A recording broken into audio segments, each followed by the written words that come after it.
Hello, everyone. I'm Victoria Papa, Assistant Professor of English at Massachusetts College of Liberal Arts.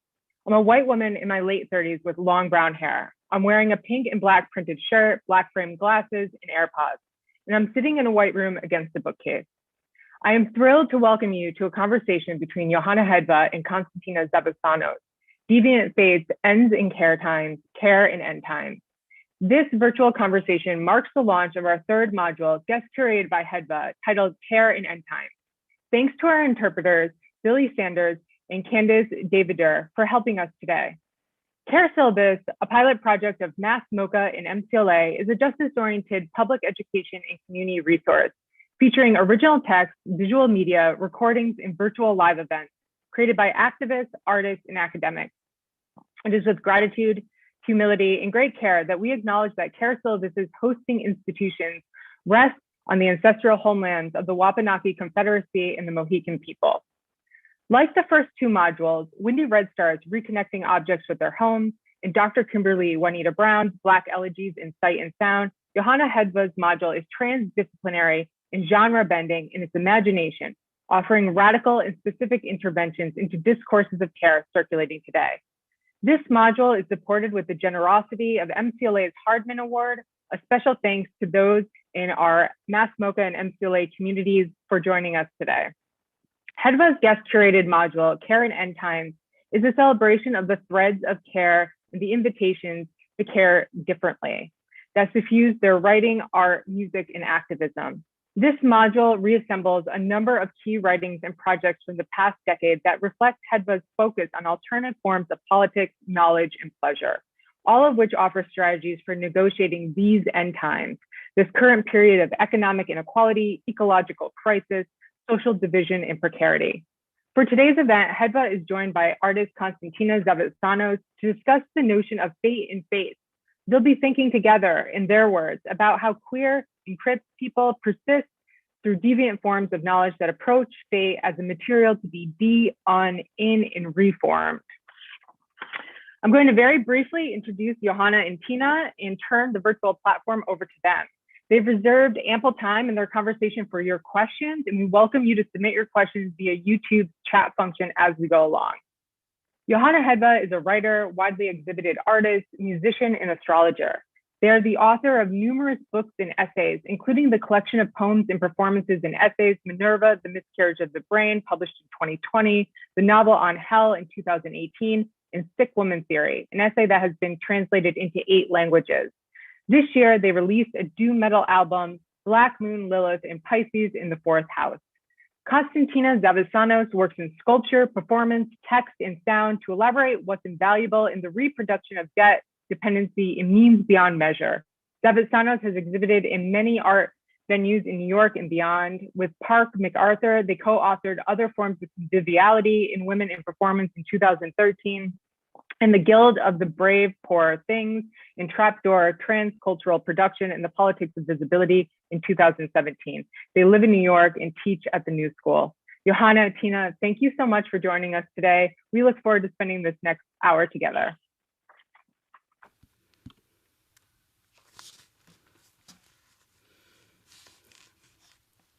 Thanks, Vicky. Hi, Johanna. Hi, T. I'm going to just do a quick introduction and talk for just a minute about how you guys can ask questions if you're there. My name's Johanna Hedva. I am a Korean American person sitting in a room full of books and magical objects. I have black hair and am wearing all black today and a collar and glasses, and I have red lipstick on. I just wanted to say we are gonna chat, but if you have questions at any time, put them in the YouTube comment section and we will address them as they come in. I also wanted to say, since we're doing this asynchronously and not in corporal space, if somebody has a question or a comment that they want to ask me in private, I will hang out a bit after this event, which means that we won't have the ASL interpretation or the captioning. But if you wanted to ask me something in private and don't want to, broadcast it over the public platform, you can email info@caresyllabus.org. And they will send you the link to this Zoom where we are, and we'll hang out for a few minutes afterward and I can chat with you then.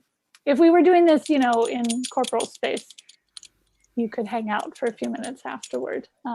So yeah, I just wanted to put that up for those of you who want it.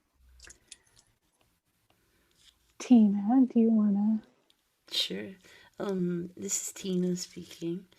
I'm in a kind of virtual dome filled with, I think, stars and some clouds. It's like a screensaver picture behind me that'll kind of glitch a little bit in and out. I have white skin and curly dark hair. I'm wearing glasses and a kind of blue ball cap. It's got mesh, keep it breezy. I got a black leather vest on. Blue bandana, some overalls, and some gold dice. and everything feels kind of smooth and a little bit soft. Yeah, So I'm just cute. thank you. It's early, but the weather's super cute here. I don't know how it's doing for you because I heard it snowed like last week. It sucks. I'm in Berlin. It sucks. Yeah. Well, all right. Well, we should just get right on into it because I know some people already wrote in questions, so we got a lot on the table here. But the topic today is deviant fate, which is kind of I guess something that you made up or that a lot of people are making up. And I want to ask you very first. I know, just like, what do you mean by deviant fate? Like, what's deviant and what's fate, and what's deviant fate? And I'll help you out too. We can think it together, but I just want to see where you're coming from, just to get us started. Yeah. Yeah, you got to help me out. I mean, also, I think a lot of these ideas that I have, we've talked about for years, and a lot of the stuff I'm just saying at this point is, originated in conversations I've had with you. I guess fate just started to become an important thing for me to think about as an astrologer. It seems like the raw material of astrology is kind of fate itself, and that astrology is a sort of craft around trying to articulate it and express it and understand it. Yeah. I mean, but so why deviant? Is it just the people that are deviant, or is it? Or maybe you're frozen. To me, you're frozen, so I don't know if it's picking up to others. But just in case it's not, I'm gonna just keep going because I think Johanna probably means, in terms of deviance, both to stray from, the norm, which is why, like, there's a mention of queer and crip people, but also I think to stray from the norm of fate, which historically actually was plural in terms of the fates, and now is thought of as singular, which is to say kind of like captured in a certain notion of time. But this notion of time maybe kind of brings us to like our first question.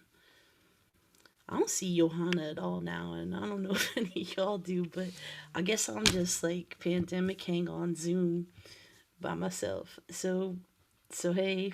Hey, Tina, I think, let's give Johanna just a moment to see if they can log back in. That's my guess. I mean, this is Zoomland, or if you want to keep, chatting, I think going on about that topic, that's fine too. I mean, you like how I act like it's live TV, like right. We just need to cover. Well, let me ask you, Vicky. Like, what do you think of the idea of the plurality fates, in tandem with, or even maybe opposed or opposite to, the singular notion of fate? Because we did get a question from somebody in the audience about like a Valentina Desideri and Stefano Harney piece called Fate Work. And I think that Valentina kind of draws that out in that piece. I haven't read that piece for a long time, but I've talked to Valentina, so I feel like I know her notion there. But I guess I'm wondering, since like you're part of the CARE syllabus and stuff, like maybe what you think about that plurality versus the singularity of fate, or maybe they're not in opposition, right? I don't know.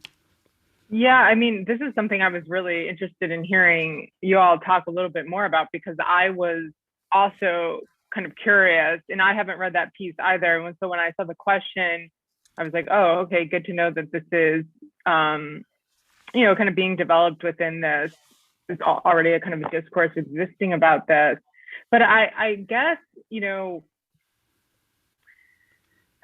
I mean, there's something about the notion of kind of multiplicity and plurality that I think kind of runs through a a lot of at least Johanna's thinking and what's present in, the material that we've assembled in CARE Syllabus. But like, and so just even thinking to go back to the idea of like deviant forms of knowledge, which is something that's really present in this CARE Syllabus module, is really thinking across the idea that, what does it mean to work alongside or work in resistance to kind of dominant forms of knowledges that have been widely recognized as being, kind of, valid, right? And so I don't know if really we're waiting on Johanna for this, but like, I don't know if in that plurality of faiths, if it's also this idea of,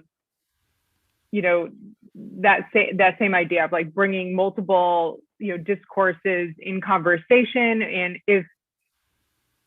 but when it comes to fate, like that's a concept I really need to hear you all talk about in terms of, Well, okay, yeah, go ahead. Let me try to. I'll try to like recap some of what I know Johanna has said before, but I'll probably get it wrong.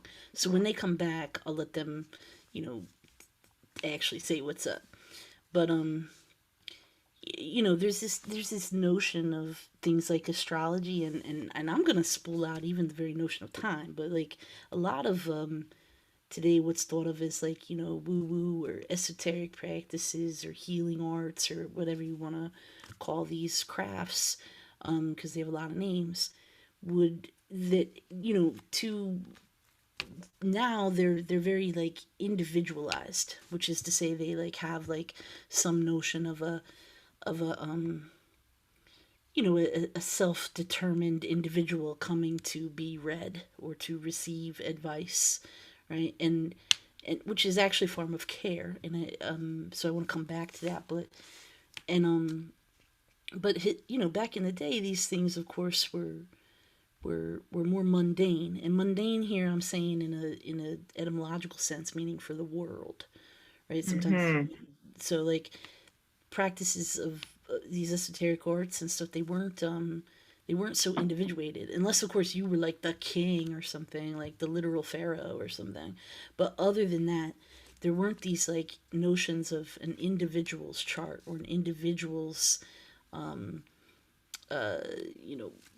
self path or something.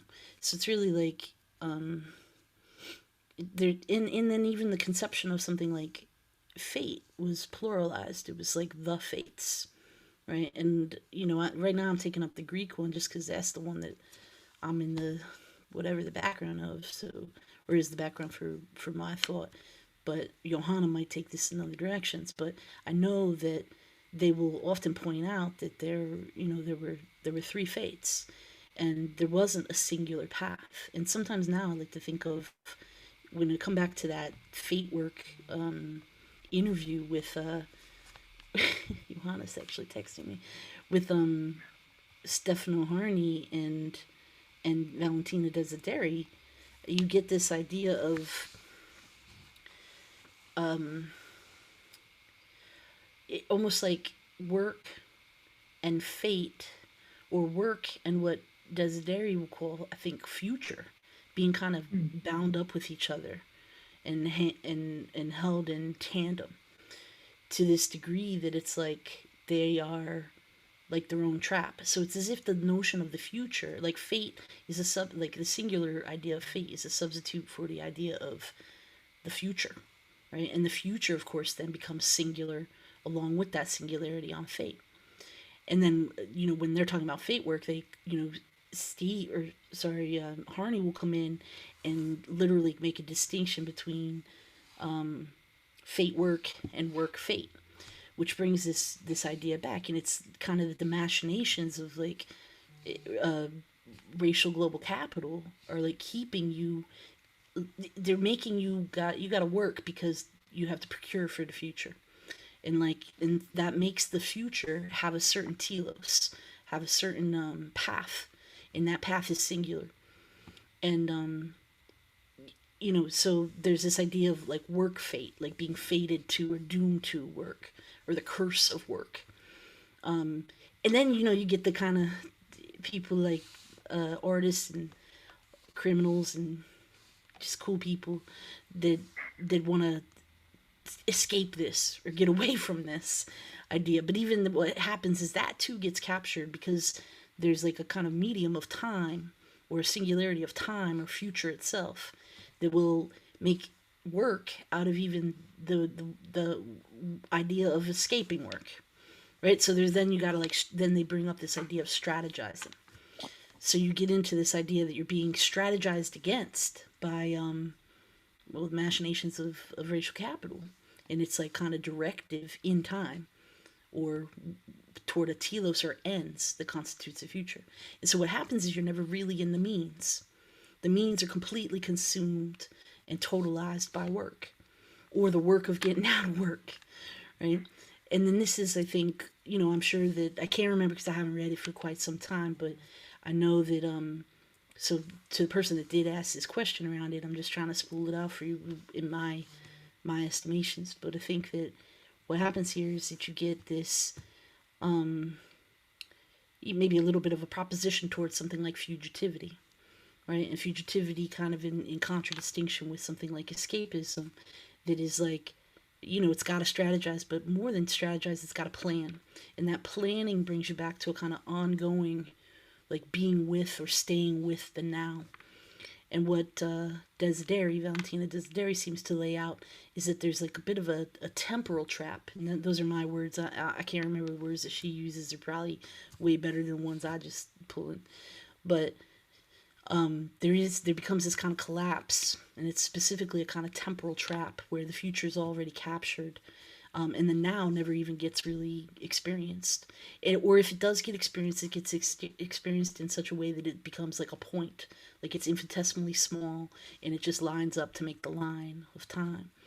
Whereas what Desideri and Harney seem to be proposing, in my idea of it, in that piece. Hi, Johanna. Should I finish this thought? I'll finish this thought. Yeah, I think you should, because it's so brilliant. And well, it's not mine. I mean, this is you know, but yeah, you but know, it's super helpful. But but you know, it is a collective practice, right? So what they're advocating for, in my mind, in my opinion, in that piece, and I know there's all kinds of other stuff in there. They talk about the London riots. They go, you know, of course they go on about insurgency and all kinds of stuff. So I'm not trying to truncate what is like a much more elaborate work, but I'm just trying to surmise it, for those who haven't read it or have only read it long ago like me, which is to say that like what's happening there is like what Desideri and Harney tend to end up proposing is a kind of practice and ongoing being with that actually, I'm going to put this word in here, that deviates from a singular path, and in so doing kind of remains with the now, or stays in the means, without this kind of worry or capture of the future. And this, you know, whether you're working or not, because everybody's working. I don't know a single person that don't work in some way, because for some of us living is work. For some of us dying is work, honestly. You know, like I know there's probably a lot of ancestors out here being like, hey, excuse me. Like, you know, that's so, you know, and I also don't want to like totalize everybody living with work either, but just to say for those that have kind of been, you know, not seen as working, I think living and even dying is work. But yeah, so like that's what's going on. That idea of like the fate work being, yeah, this singular notion of time and future being a bit of a trap, and then kind of proposing this like ongoing practice and study of being with that can deviate or become deviant, which is to say run in a lot of different directions, right? So you get this kind of like disorganized like radial movement. Some of it might go underground, some of it might like strand and exactly where it is, you know, dig its heels in and be like, I'm just gonna stay and be mad. Some of it is like like, you know, like lost in the sauce that's already there. Some of it just on a different tip. Like, so what you get here is you get the idea of futures. You get a multiplicity of futures, which I think then brings us back to the multiplicity of fates. And like, you know, just in Greek mythology alone, the fates are not singular. There's 3 of them. They're basically stylists in a way. Like, Johanna, are they kind of stylists? I mean, they are, right? Like, one is a pattern maker, one is a tailor that's like, and the other one is a seamstress, basically. Like, that's the figuration in Greek mythology. Like, one of them's even called like cloth or clothos or something like that. Like, they're just making your look. They're designing your yeah, they're stylists in a way. But what's important to me about them is that they're first of all multiple. Second of all, that their siblings are literally called the hours, right? So they're the fates, and then their siblings are all called the hours. It's like two sets of triplets, basically. And the hours I think of as, as time, and also as that kind of question of future. So in my mind, like, I don't think Desideri and Harney ever say it, but they're right in line with some of the stuff that I know Hedva has said, because there is this kind of tandem idea of future and futures and fate and fates, that are like kind of always tethered, and that do have like all kinds of I want to say possibilities, but I think what I mean is impossibilities. Because if the ray of time is like pointing out the only possible path, that means that everything that deviates from it is the impossible path. So it's the magical realm. It's the unreal. It's the non-consensus formed reality. It's the crazy spots. It's all, which is to say, I mean that with love, like crip sense of crazy here, like, you know what I'm saying. So it's the queer spots. It's all the impossible places and trajectories of time, all the possible impossibles or the impossible possibles that aren't yeah, captured and laid out by whatever machinations, capitalism, the curse of work, racial capital, whatever words you want to give it. All right, well, welcome back, Johanna. Sorry about the internet. Well, I was going to say that I just got sucked into, I think, one of these deviant spaces, which was kind of hilarious to be in. Just suddenly the entire internet in my building went down. The only thing I was going to say, I'm sure you already said it, but the only thing I was going to say is that one of the things about believing in multiple fates or working in multiple fates is understanding that non-linear time is time. Like linear time, I think, is a kind of fantasy that has become a foundation for a lot of different ways that we have organized society. And, it's just not how time actually works. And this is not just like a woo-woo magician thing. This is like quantum physicists are like, oh, fuck. Like, the only kind of way that physics in the 20th century could reconcile this major dilemma that happened in it. Early 20th century physics was kind of decimated by twin revelations, one of which was Einstein, who was talking big scale space-time, right? Relativity of space-time. And then at the same time, you had the quantum dudes talking about something that completely did not mesh with what Einstein was saying. And yet both were true. And that was the problem.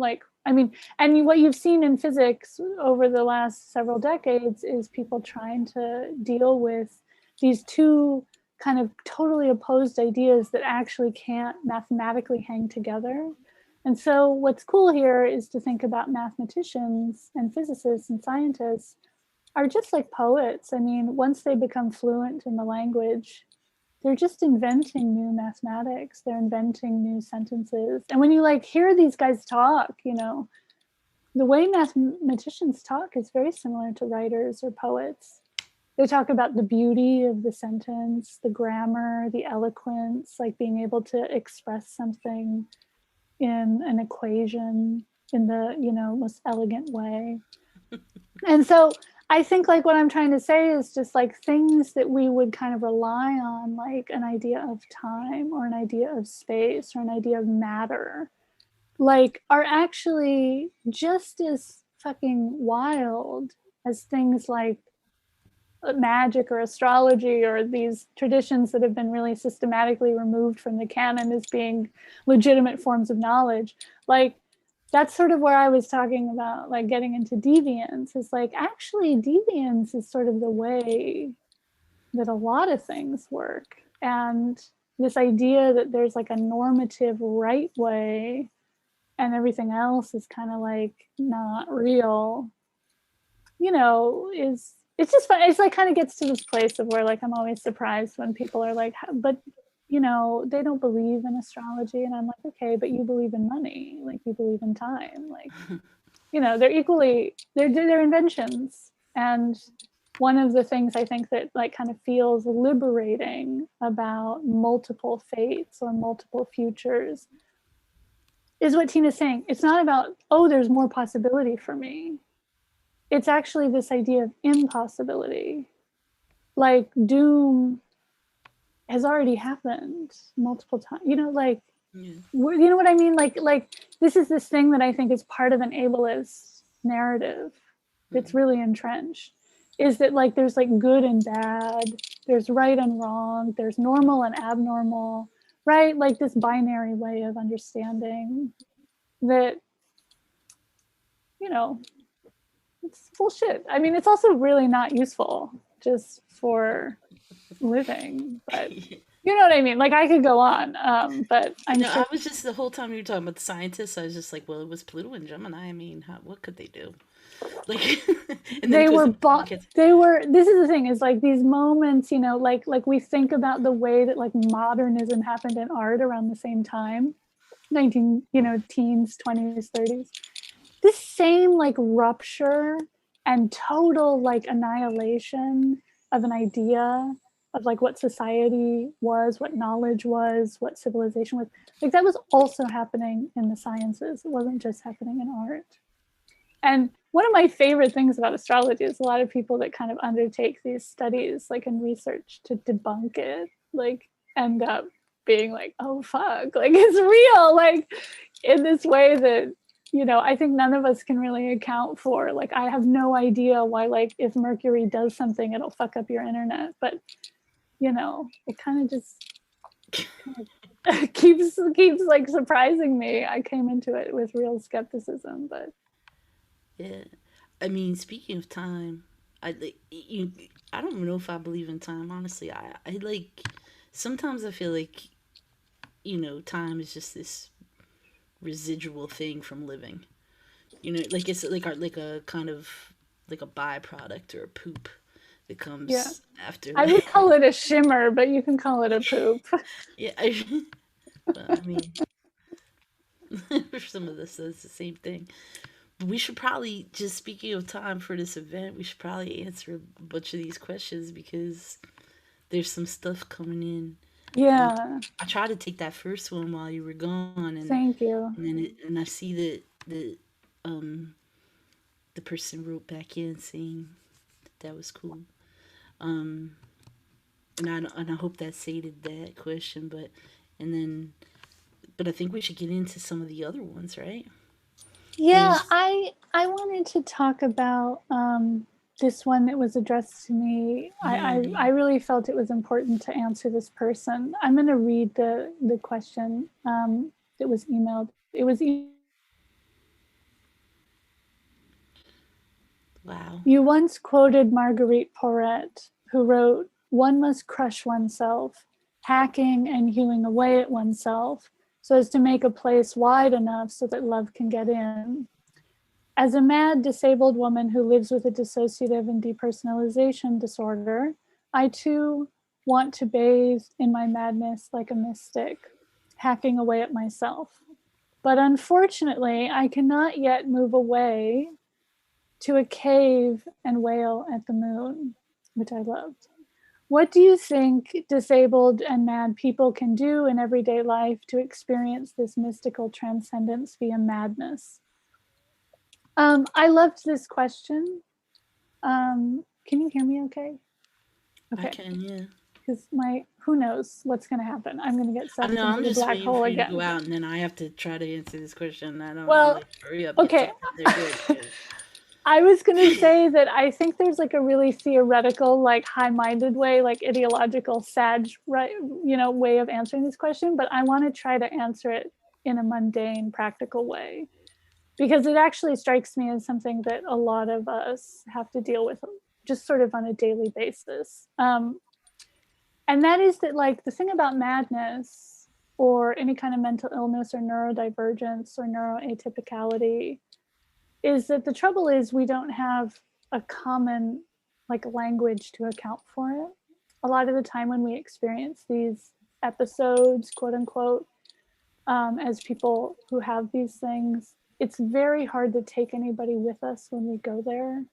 It's very hard to kind of account for ourselves when we come back. Mm-hmm. And so it can be a very solitary, kind of radically isolated place. And I was going to say that one of the things I realized in my kind of 7 years after I got diagnosed with these various mental illnesses, in the 7 years after, I really kind of went through a lot of trying different therapies, medications, vitamins, diets, herbs, like multiple, like many things. And I think one of the things I realized, the first one, is that there's no like one of those that will just do something that totally changes your life in a curative way. Often it's finding many of these different things that kind of work together, and sometimes they do better than other times. It depends, right? It's always changing. But one of the things I think, the second thing I took away from that process of like finding the right meds, the right dosage, the right sleep patterns, the right, all of that, was that all of it was making me more relationshipable.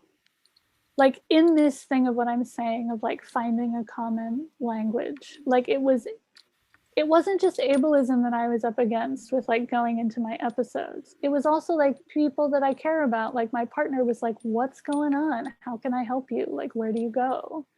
And so it was, these things kind of afforded me a way to be in relationship around these really radically solitary experiences. So that's one thing I would say, is that part of me understood that by taking medication, for example, I was actually participating in my community in a, it was like for my community as much as it was for me, right? Mm-hmm. The other thing I wanted to say, and this is like very basic bitch, practical, like Taurus answer, music to me is the most accessible form, cheapest, accessible, easy to get to form of mysticism that is just like legible to society. It's like, oh, we all just know that when you're listening to music, when you're like grooving, dancing, singing at a concert or at home in your living room dancing, like we're just like, oh, that person's listening to music. That's why they're acting like that. And we just sort of like, that's all right, So I wanted to say that one of the things that kind of brought me into a mundane, like everyday experience of my own mystical capacity was performing music, like rehearsing in my living room, singing, listening to music, and in a way that like I kind of can't. I think it's somewhat different than other art forms, and I think that's because it's so embodied. Like you need your body in order to, like, you can feel it. You can feel it. Like it vibrates in your cells. Like you can, like, even if you're not the one like making the music, like listening to it, like it goes into you, it like vibrates in you. And so this is like a trick that I like tell a lot of my friends who have any kind of, mental illnesses like I do. I'm like, what about singing? Like, just sing, alone. This maybe is starting to go into this other question. I don't know if you finished that question, but yeah, I'm done. Okay, it felt like, yeah, like a crescendo, but obviously like music is, or just like vibrate. I'm just gonna say vibration because I work with like infrasonics, and of course there's people who don't necessarily hear certain ranges of things or at all or whatever, and then I always think about with the infrasonics, I'm probably making rhinoceroses so mad because it's a whole nother thing to them. All right, but I think this comes into one of these kind of my favorite question that we got so far. Sorry, I don't want to I have they're actually all my favorites. Favorite is like a bar. Once you hit it, it's like it can be everybody in there for me. So it's not an ordinance. It's just like a something you can get. But there's this cool question that says, "Can you share with us how to process and better understand our anger?" And I like this idea of whoever asked this asked both with us and our, as if there Yeah. was like a multiplicity of anger. And I don't even know who the us is, or if it's like two people, or if it's like everyone on the planet, or what's up. So you can answer that however, but I love that it's plural. And I love that there's an our anger, a shared anger. Yeah, I And I loved know like so this much of your too. like music stuff is actually comes back to things like grief and rage and the kind of processing live of those. And by process I mean like going through, but also like, playing with the pedals and the vibrations. Like I remember sitting through like things of yours that are almost like a dirge that kind of drives up from inside you. Like, there's like serious vibration going on. Not to mention the actual sonics. Yeah, this is something that I think of all the time. It's just how much of my experience is one of anger and rage, and how those really in the interview I did for this CARE syllabus, I talked about how somebody at one of my events once said that, oh, but rage and care are the same.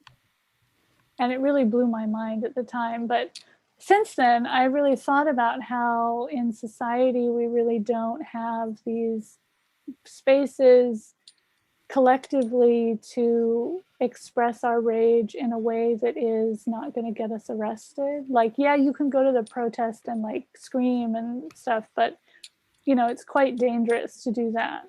Collectively, individually, for certain people, it's more dangerous than others. Some people can't even go there in the first place, right? So there's not a lot of spaces where you can really like have your rage supported in a public kind of political place. And the only one that I can think of really is going to metal or hardcore or noise shows where the whole point, like we all go there together and we're like, yeah, like this moment, we're gonna, like put our fists in the air and scream together. And it's like this kind of container that we can rely on, like, oh, it's safe to do that. It's kind of ritualized in a way that like makes even the violence that happens at those shows and mosh pits and stuff like okay, because there's like a container around it of ritual and some Yeah. kind of cathartic expression that it's like, oh, but we know that this is like within this context, so it's like okay. And I really find that like, especially for people who are not conditioned to be men, masculinity is kind of often like a shorthand for a certain kind of aggressive like rage. But I really like find that to be not true a lot of the time. To me, a lot of masculinity is about like a kind of broken avenue toward vulnerability. So I find that like, when we're talking about rage, it often gets just coded as like, oh, that's what men do. Or that's like what a certain masculinity will afford you. But I think that there are lots of other kinds of rage that kind of happens. And this is where I would put that link of like rage and care are the same. You don't really have this rage unless there's care, and vice versa. So I don't know, like for me, when we're talking about like processing our anger, like yes, screaming and yes, like punching air or pillows is like really helpful. But we're also talking about ways that we're in relationship, ways that we have care, ways that we're vulnerable, like blah blah. You know what I'm saying? Now there are like a lot of questions in the chat, so we should maybe move on to Yeah, the and next there's slide. still a whole bunch here on my phone. But so I like what you're saying. I mean, that was cool for the rage part of anger. And I kind of want to say, there's other parts of anger too. Like there's the grief end of anger. There's the like withdrawal, the like turning inward kind of anger. Or as I think as Adrian Piper says about like withdrawing into the external world, right? Like, like Yeah. So I mean, I think there's a lot of ways to process, and then I want to get at the other end of this, better understand our anger. So I'm just gonna say, like, in terms of better understanding anger, I think the first thing you got to do with anger is actually feel it. And luckily, this is a collective our anger, us anger. So like, I think the first thing, like, what's really cool about whoever asked this question is that anger is already collective, and that's kind of like that would be the first thing I'd tell you to do is find somebody to share it with, not at somebody, with somebody. And sometimes that, you were talking before, and somebody said in the chat about, the kind of loneliness of dealing with, disability or grief or whatever on your own. And I like to always think that, like, these depressed places, and by depressed here I mean it literally, but it could also mean like depression, but I mean like a pushing down to like depress or fall in. I'd like to see them as a kind of like, when Saturn is conjunct the moon, right? These kind of, when two timekeepers are out of sync. But what opens is like a weird little wormhole. You can kind of start to like go in, fall in, be in. And when you're in there, like, alone, you're not really alone. You're with all the people who've ever been alone, right? And sometimes I think those spaces are the spaces where you don't ask the ancestors in the cosmos for help. They're the spaces where you kind of actually do roll up your sleeves and get to work. Like, they're the places where you ask how you can help, right? Like, and this is, I think, comes back to some of the non-binary ideas of care or rage, care as rage, or this that kind of breaks up the notion of give and receive, or give and take, or as you talk about caregiving and caretaking mean the same thing. And that's because they do mean the same thing. Like, so, but I really like that kind of like the, I guess, homosexuality of give and give, or take and take, as opposed to give and take, right? Like, I like that kind of like sexual dependency of like being able to take it, like really take it, like, as Yeah. opposed to like stealing, or, which is more like a making a property than a taking of it. But so back to the idea of like the grief or the rage or the withdrawal of anger, I think one of the most important things is to like find some collectivity on it. And if you already got the collectivity, which it sounds like this person already does, then I think the next step is actually like, I think a lot of times when we try to understand something, we move first to, we think if we can understand it, then we could accept it. And really, for me, the key is always just like, just grant acceptance right off the bat. And because as soon as you do that, like, understanding may or may never come, but understanding to me is less important than like just like actually expressing, actually being in and sharing. Because once you share that resource, anger is resource. It's a tremendously powerful, like, combustion engine that otherwise would just be terrible grief, And but so when you get to anger, you already like, wow. Sometimes people say like anger is covering something else. Like, okay, yeah, it's also churning something. It's a powerful drive, right? So like, I think you should use it for the oven that it is. Like, make some cookies, like gluten free or vegan or whatever kind of cookie, or whatever, tofu cutie cookies. But like this I feel like it's not understanding. It's more like just staying with why it's coming up, because these things come up, to do other things. They come up to morph into something else. So you can't push them down. You got to bring them up, share them out, and then like they get remade, they get undone, they get redone, they get deformed. Like, in that deformity, I mean, I just love deformity, I guess. but but I think there's something like, so it's less about understanding. Like, we know why we're mad. We're mad because we live in a really unjust world. And even if you're somebody who's like doing good on that, like that really getting all the benefits, it still sucks for you. Like, don't stop lying. It does. Yeah. It's not cool to get stuff when other people don't have it. That's just not, that ain't acceptable. Yeah. No, That's what poor yeah. people, you know what I'm saying? Like, so I think like we're the collective us of anger is mad for a reason. And like, there's nothing to understand about that other than that there's serious injustice. And then that's when you come back to like, you know spaces of fugitivities and impossibilities and you know, work and rage and fate, which we're getting a million more questions. Somebody literally wants to know what fate is, how it relates to I free know. will, prophecy, and prediction. I wanted to say, because the second part of their question is, how does it relate to free will, prophecy, and prediction?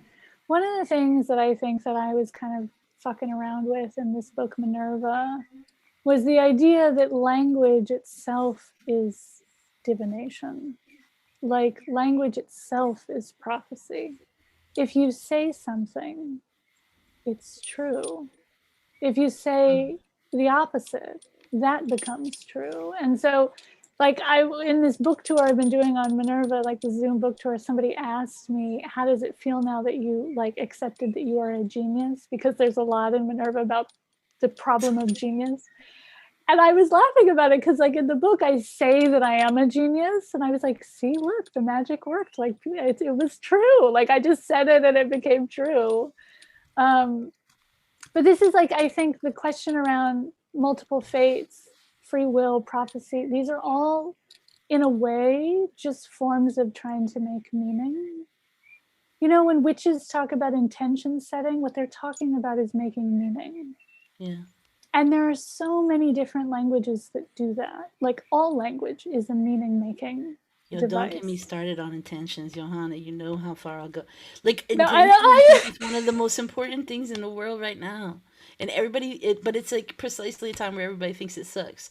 And that's because a few bozos are out here messing up some impact stuff and then trying to use intention in a salty way to be like, well, that's not what I intended. And it's like, precisely because you didn't intend. You did not actually sit with like the power of intention and visualize or vision through time and space in the collective now of what's going on. Because if you did, you would be making something. And if you did that, we wouldn't have this impact. So like, I hate that it's used as this like opposition to impact. Because it's like, if you really did intend, like, you know, if you sat down on your new moon, you know, Taurus new moon, you sat out, you know what I mean? You rode them, you burned them, you ate them, whatever it is. Taurus probably ate them, like, or did something cute, like you.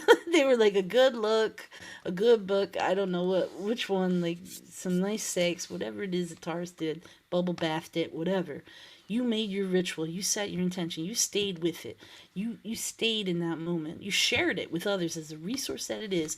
That is a powerful thing. And I'm with you. It makes it right away. Like the second that you do that, you're already doing it. People think it's some kind of like fluffy stuff, like thinking about, again, this idea of the future. You know, but it's not. You do it right in this now, and you're gonna make a million futures. You'll be at a buffet of futures. You know, well, I can maybe say one more quick mathematical bullshit. And I wanted to just say, since somebody asked us in the chat, since there was this delay and I got sucked into the void earlier, we can hang out for a few more minutes after the hour. But I was going to say, you know, back to this like physics problem of the 20th century. In the 60s, there was a guy who came up with this hypothesis. It was called the many worlds hypothesis. He was the father of the singer of that band, the Eels. And when he came up with this thing, he was so like, it was a bomb. Like he was fired from his tenure track job, like at Stanford or Princeton or something. They're still mad about that. They're still mad. And then what's interesting is in the last few years, they've kind of found that actually, even though it's mathematically kind of mind blowing, like it's so incomprehensible, this guy's proposal, which was that on a quantum level, like atoms, at any time that something, right, in the binary of quantum mechanics of 0 or 1, anytime there's a decision made or an action made between 0 and 1, the universe splits and produces a new universe where both are true, right? So there's a universe where it's 0 and a universe where it's 1. And this happens continuously for every quantum everything. So there's an entire universe, like with fucking Neptune and everything out there, where everything is the same as it is right now, except this hair on my head is over here. Like, and the thing, But the thing that I love about it is that this guy was completely ostracized for coming up with this. And then over the last few decades, people in physics have realized that it's actually the only So thing many people are into that it. could make sense. But they Yeah. have so many of these. The only reason they got so into that one was because they hated that holographic principle one even more. Like Well, and basically the everybody is coming up with all these kind of like, hey, it's not real, you're in a simulation, or yeah, hey, like the very notion of reality is like, actually, have you heard of entanglement and non-locality? And then yeah. now many worlds looking real good. Like Yeah, no, it's they're like really back at the like, buffet. And they're like, wait a second. yeah. I just Um, think that like that's sort of, I always keep that in mind, is that like, you know, they're just as confused as we are. So when you're kind of relying on certain foundational concepts like the future or time or empiricism or whatever, like, you know, they don't have any clue, like the same way we do. I wanted to briefly, because this person's now asked this question twice and I wanted to talk about it. okay. Have you had any experience with medical astrology? Yes. Oh yeah. And I would say, although like legally I can't talk about that I do this with clients, for the last few years I have been practicing it and studying it. And I have to say, I find it really, really useful because it's not a Western medical industrial complex understanding of the body, which is, in a word, a pathologizing, you know, like the way that medicine in the West, quote unquote West, right? Because that's a fantasy as much as anything else. But the way that medicine works in the West is often a pathology. It's like understanding an organ or a bodily function or a system through what can go wrong with it. Medical astrology is really a kind of radically opposed. It's a way of understanding how the body, like the body's multiple systems and elements function. And it's similar, like, you know, the first astrologer in ancient Greece was a doctor. And for many, many, many centuries, practicing medicine was also practicing astrology, and vice versa. You had to know them both. And in the 1700s, it started to become persecuted, basically in a campaign to try to get rid of women healers, midwives, and herbalists. So it was really persecuted more from a science perspective than a church perspective.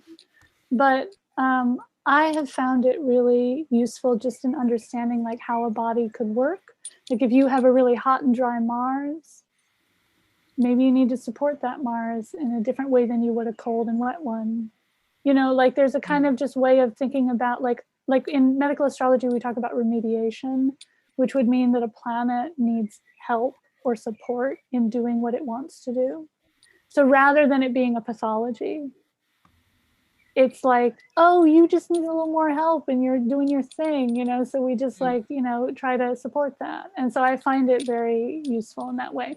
If you want to get into it, the astrologer that I've been studying the most is Judith Hill, who has many books. So I just wanted to mention that to that person. Thank you for the question. Yeah, thank you. I mean, thanks for helping me pick out my surgery date too. You Yeah. did that the other day with those books, so it was super helpful.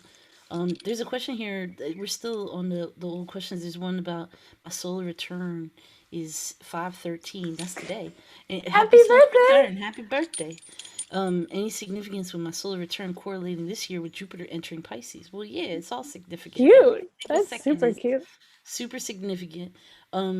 Is it some kind of like thing that happens to everyone or something? No. But the idea of Jupiter going into Pisces is amazing, and especially for a Taurus, because you know Taurus, every Taurus needs a Pisces. Every Pisces really needs a Taurus. It's really cute. Like, you know, so it's always nice to have your sun, you know, be in a sextile relationship, which is a kind of balanced, smooth flowing energy to Jupiter. So Jupiter being the kind of planet of luck and benevolence and just all things that are like expansive and awesome. Coming to a sturdy solar Taurus is always, I think, a very welcome thing, especially in Pisces. I just it's significant and it's definitely cool. So I wouldn't sweat it. Also, you're literally born a Taurus. It's fine. Yeah, Taurus, Just just being mad about FYI, Jupiter's. Taurus is the longest lived sign, which is something that I, as a Taurus, keep very close to me, that even if it's all just gone to hell in a handbasket materially, bodily, I'm gonna fucking like make it to 100 and I can't wait. I thought, Tina, maybe one of the good questions that we could both answer, here's maybe we could play good witch, bad witch, is this one that was like, what's the sky telling us about the foreseeable future? With so many states operating as if the pandemic is over or handled, are there any signs for what we might see sooner or later, especially regarding COVID? Yeah. Okay. Yeah, that's the last of our first questions. So I don't know where you want to start with that, but I don't think we even need astrology to see Yeah. what's going on with COVID. Honestly, that seems pretty clear. Um, unless I'm not, maybe this is actually talking about the Saturn Pluto conjunction, of which COVID is the hallmark, or is the hallmark of COVID. So I'm not sure exactly where that's coming from, but astrologers for a very long time, and this is pretty much Decades. yeah, decades, maybe even longer, have talked about the January 2020 event, between the 10th and the 15th of January 2020, that there would be a cataclysmic situation happening because Saturn and Pluto were conjunct in that position for the first time in almost 500 years, roughly. Right. Yeah. And that while that conjunction will happen every 33 years, 35 Yeah. years, the specific spot of Capricorn hasn't happened for, a good 490 or something like that. I can't. And it was with the South Node, which is really why, that's the other part, is it Saturn Pluto conjunctions, as we're saying, happen on there's a regular cycle to them in different signs. And a lot of astrologers were predicting war. Yeah, war, some kind of major or calamity or calamity collapse. Yeah.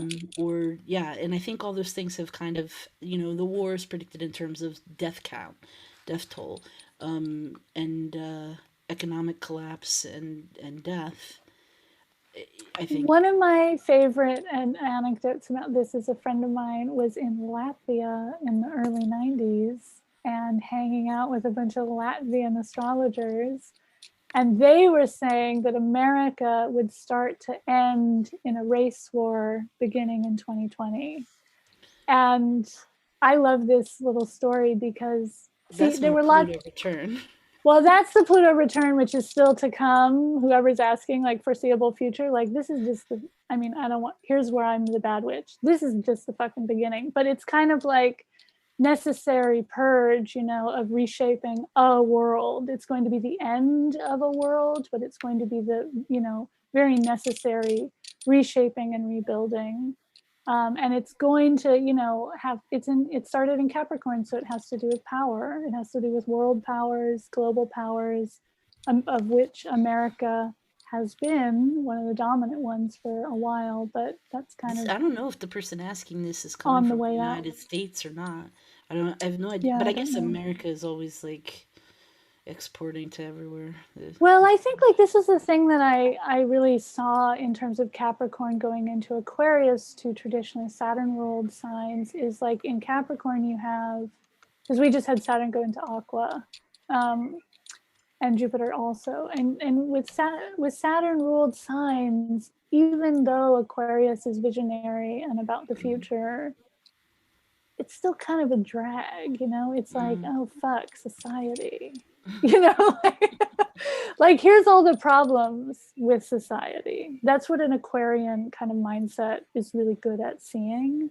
And so whenever you have Saturn kind of supported, which he has been in the last few years of being a Cap and now in Aqua, it's sort of a really harsh scrutiny on the ways that power doesn't work and society does not work. Like, not to say that it doesn't work, but here are all the ways it doesn't. Let me make those very plain. That's what Saturn does. And because it was Yeah. with Pluto and the South Node, those insights kind of stuck and landed in a deeper way. Yeah. You know? And of course, that conjunction, the Pluto Saturn conjunction, is now over, right? Like it hit, it did its little dance of going back and forth over itself and conjoining, and it is now over. But I think what Johanna's speaking to in terms of Saturn, it's like Saturn is like right in the middle of Aquarius now. It's literally squaring Uranus. For those of you who speak astrology, that is an incredibly, or don't speak astrology, that is a very frustrating kind of hurry up and wait, back and forth, like, be in quarantine. No, let's open everything up. Everything's fine. Like, and the second half of this question is literally like, with so many states operating as if the pandemic is over or handled, are there any signs for what we might see soon or later, especially regarding COVID? So, yeah, I think we're going to see more of the same. I think as long as, there's this thing around, I think having Uranus square Saturn, just because the signs, fixed signs, you got the Uranus in Taurus, which is telling you, like, you can't, Uranus wants to let go, right? And Taurus wants to hold on, right? So what I hope for with something like Uranus in Taurus is like some kind of innovation. Like, I really hope that somebody will literally, like, actually think of real remedies or something like that, or some kind of body level innovation. But I think the innovation that's happening right now is more the variants than, I think it's not, Yeah.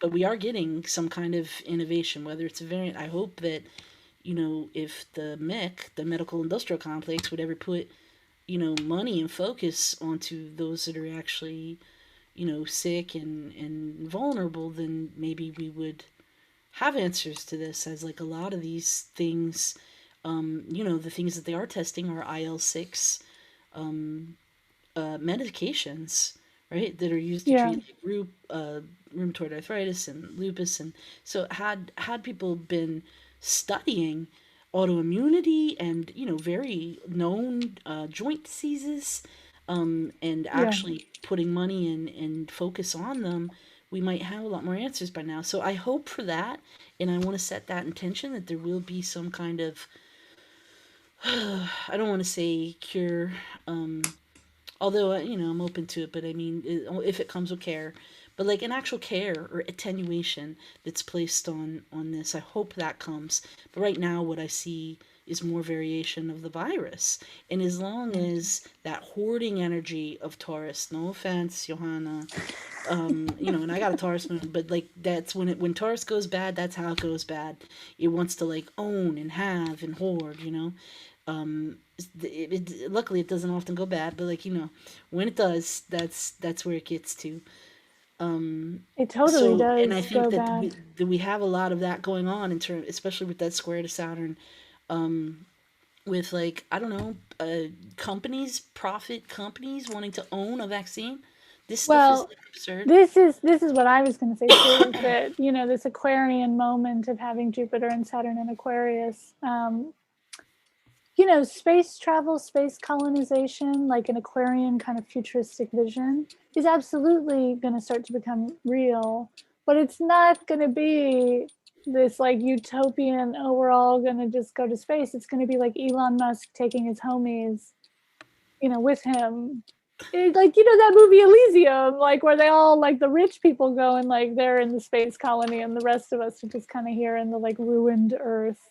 And also with the nodes, I just think like the South Node being in Sagittarius is really like a place, anywhere the South Node is a public fatigue or depletion place. It's like a place where we all feel like, fuck, like this is not sustaining. And like, so Sagittarius, for example, the nodes have been there. South Node has been there since May 5th, 2020. Sagittarius is the sign of higher institutions of higher learning, universities, right? And there's been a total drain, not just universities closing, but just being radically reshaped. Like, actually, this is not sustainable, right? The way we've structured our universities to be for profit, the way Zoom, classrooms, online teaching kind of threw all of these inequalities in the university into the, public eye. What does it mean to have students be Skyping in from home if they're in a dangerous, abusive place, blah, blah, blah. Yeah.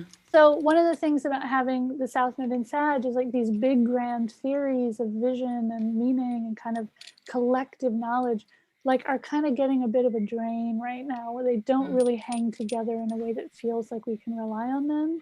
And instead we have a North Node in Gemini, which is let's just try different shit. We'll just throw this in here. Oh, how about this other thing? And it could be a very chaotic, there will be innovation for sure, but it's not going to feel oh, this is the way forward. It's going to feel let's just try shit.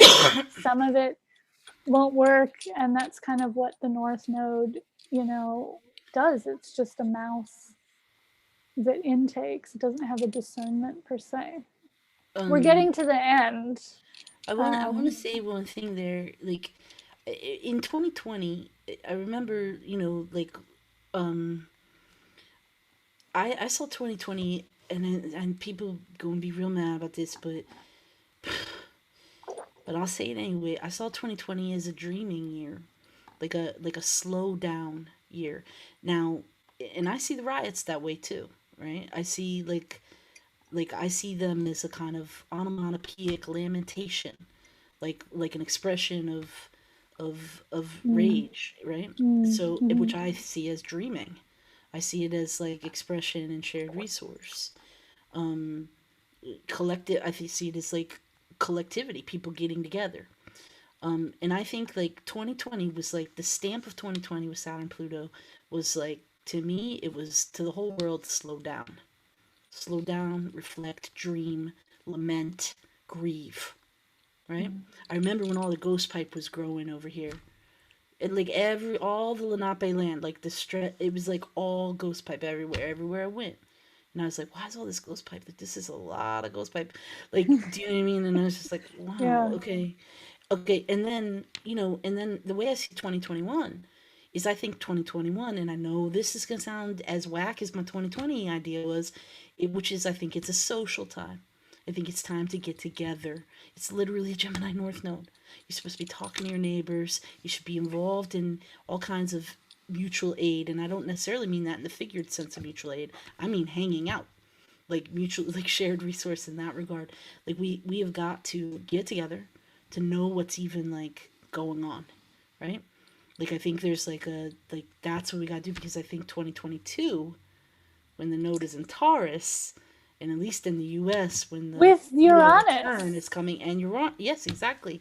So we're really gearing, and I think we're gonna see honestly a whole different sky, at least by 2026, right? The whole just remember the entire sky is different. Everything is different, and I remember Tourmaline and I saying this in 2019. That we said it by the spring of 2020 you won't even recognize the place, you won't even recognize this world. And I'm gonna say it again, by 2026 it's just a whole new situation. I'm happy to stay after and talk to whoever. I'm sorry we didn't get to all these questions, but just stay after and we'll chat with you. You can email info@caresyllabus.org if you want to come in privately at the end. Please note that we won't have all of the accessibility stuff in this after party moment, but if you wanted to come, email right now, info@caresyllabus.org, and we'll send you the link. That's right. Thank you so much, Johanna and Tina. This has been so incredible. I don't know what fates or temporalities are at play that allowed me to kind of share in this moment with you, but what a gift, and right in time for my birthday, which is tomorrow. So I just want to say, shout out to my Taurus folks out there. This has been so amazing. I just wanted to also say, if you haven't checked out Johanna Hedva's module, Care and End Times, at Care Syllabus, please do so at caresyllabus.org. You can also follow us on Instagram and Twitter at Care Syllabus. Johanna, Tina, thank you so much again. Thank you. Thank you. Thank you everyone who came. Even though we couldn't see you, we could feel your And thanks to our Energy. terps too. Thank you so Yeah, much, thank you. Candace and Billy. Yes, thank you so much to our interpreters. Thank you.